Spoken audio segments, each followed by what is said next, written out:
addressing what kind of beige I am. I know you all have questions. If you are curious, that's okay. I'm biracial. My dad is from India, and my mom is a tiny white lady from Wisconsin, which apparently results in a Mexican man.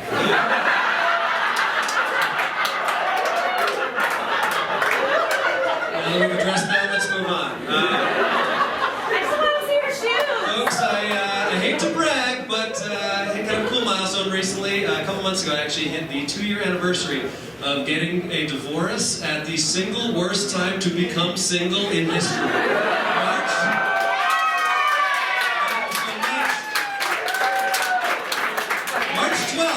March 12th of 2020, I picked up my final judgment of divorce from my divorce lawyer, and I was like, I'm ready to hit the town, baby! I then proceeded to spend 4 months living in my childhood bedroom in suburban New Jersey. Exactly as I had planned.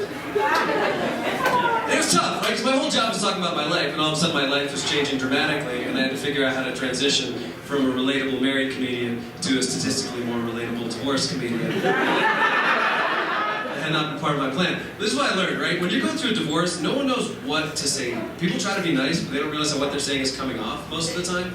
Like, the number one thing I heard from people that year was, oh, I'm sorry to hear that, but you're a good-looking guy. Which is an interesting way to tell someone, hey, just so you know, it wasn't your face that was the problem. It's who you are as a person. Very comfortable.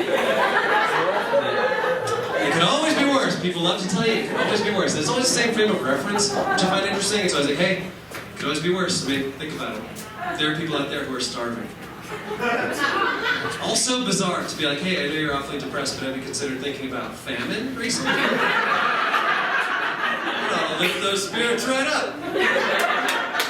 It's a cliche, but it is true. It could always be worse. And I say that because I unfortunately know a comedian who was also divorced, except this moron was so confident that he would never get a divorce that he literally used an engagement photo of he and his wife as the album cover for his debut comedy album. I know. And the worst part about that is that comedian is me. Why did I do that? Tell me why. It's a fun fact about my comedy career. I have one album all about getting married, another coming out soon, all about getting divorced.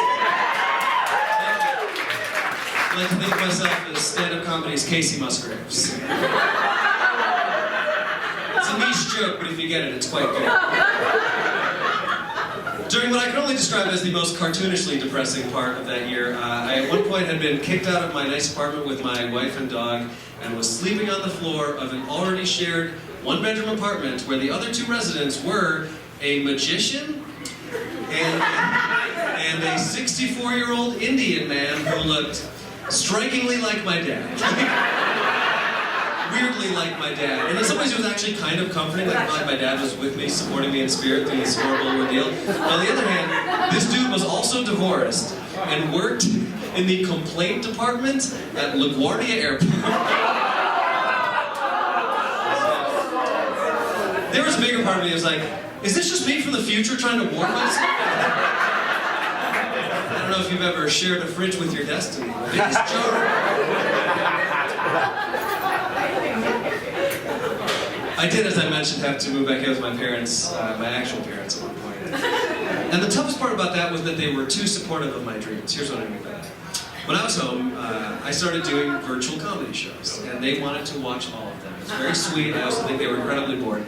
But the first couple weeks I was home, people were experimenting with different ways to do this. So people were trying Zoom, people were trying Instagram Live, right? And I agreed to do a show on Instagram Live, which if you have not experienced it, is a living nightmare. You are a comedian because you can't see anyone. You are doing jokes to literally no one, and you see a little number in the corner of the screen indicating who's supposedly watching, but you don't know who's there. So I go upstairs to my childhood bedroom to do this show.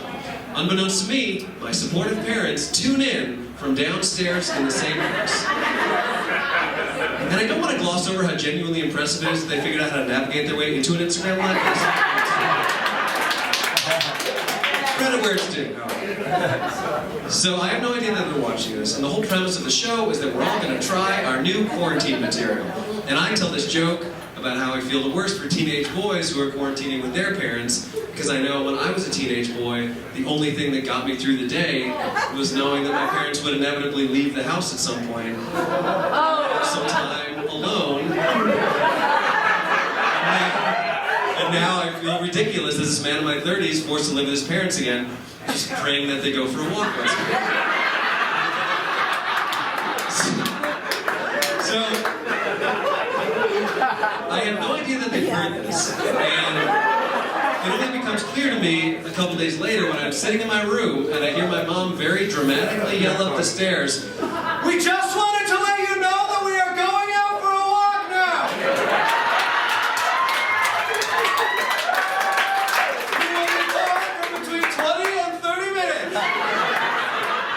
You might have longer, but you should have at least 20 minutes!" In that moment, sitting in my childhood bedroom in suburban New Jersey, I realized that things could, in fact, always be worse. I'm Mamawala.